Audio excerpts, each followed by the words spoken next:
क्या है, होमगार्ड का पेपर आपने दिया है, इतना टफ पेपर, फिर आप ऐसी बातें क्यों कर रहे हैं कि लखनऊ बता दो। बाबू लखनऊ बता चुके हैं, लखनऊ इससे पीछे आता है, आर से पहले आता है लखनऊ। ठीक है, आगे अगर हम बढ़े तो देखेंगे कि 1161 दोस्तों ने डेटा दिया है रामपुर से, और जो वैकेंसी है वो है 382। फीमेल्स ने डेटा दिया था 76 ने, वैकेंसी थी 203। और मेरे भाई यहाँ पर 958 दोस्तों ने डेटा दिया था, वैकेंसी थी 306। लगभग 3 गुना 2.5 गुना आपका कंपटीशन है। लेकिन ओवरऑल अन्य डिस्ट्रिक्ट की तुलना में अगर हम बात करें तो यहाँ पर या तो बच्चों ने डेटा कम दिया है या फिर बच्चे कम तैयारी करते होंगे।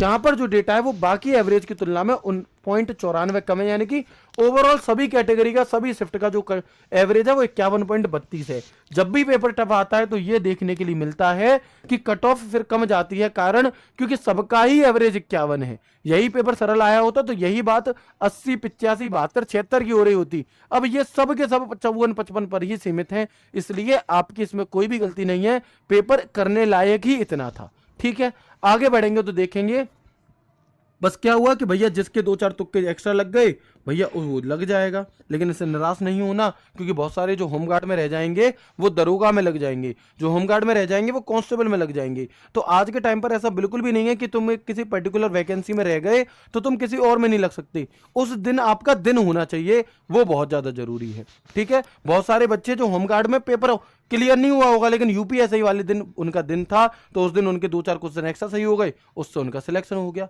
ठीक है, तो हम यहाँ पर देखेंगे, इसलिए निराश नहीं होना है बिल्कुल भी, और मेरे भाई प्रयासरत रहना है, बस यही एक कर सकते हैं हम लोग। तो देखेंगे कि 25 अप्रैल की फर्स्ट शिफ्ट में 50.32, 25 अप्रैल की सेकंड शिफ्ट में एवरेज है 53.79, सबसे ज्यादा इसी में है, बाकी सब में इससे कम है। तो एक बार स्क्रीनशॉट आप सभी ले लें यहाँ पर। ठीक है, और अगर मैं कैटेगरी वाइज की बात करता हूं तो आप देखेंगे 54.43 आपका एवरेज है मेल का, 42.86 फीमेल का, ईडब्ल्यूएस का 51.68 और फीमेल का 49.22, ओबीसी का 53.95, एससी का 50.65, यहाँ पर 44.11 और एसटी का 44 और यहाँ पर 34। यानी कि अगर मैं ओवरऑल बात करूं तो एक नंबर कम ही हो रहा है। और यहाँ पर जो हाईएस्ट गाड़ी हमारी पहुंची है वो कहां तक पहुंची है, लगभग 54-55 तक। तो मेरे भाई 2-4 नंबर ऊपर नीचे नीचे नहीं करने हैं, ऊपर में आपकी यहाँ पर बात बनने सकती है। 12 बाकी बस्ती जितने भी बाद में आ रहे हैं भैया, पीछे करो वीडियो और पीछे पहुंचो।